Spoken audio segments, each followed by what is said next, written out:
В Ашхабаде завершился традиционный Кубок посла Республики Корея по тхэквондо.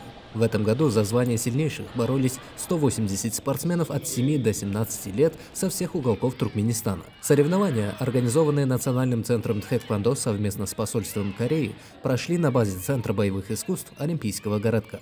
Кубок посла Республики Корея по тхэквондо проводится с 2010 года. В этом году состоялся его 12-й розыгрыш. Туркменские спортсмены продемонстрировали высокий уровень мастерства, сочетая в своих выступлениях глубокое понимание философии тхэквондо с впечатляющими физическими показателями. С 2000 года этот вид спорта включен в программу Олимпийских игр, а в Туркменистане, где тхэквондо пользуется большой популярностью, Национальный центр тхэквондо был создан в том же году. Сегодня в стране тысячи молодых спортсменов занимаются этим видом спорта.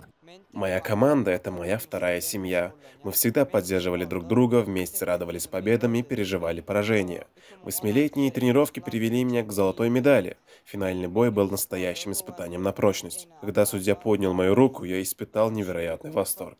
Соревнования проходили в командном зачете. Особенно ярко проявили себя представители Ашхабада, завоевавшие 19 медалей и, соответственно, Кубок посла Республики Корея.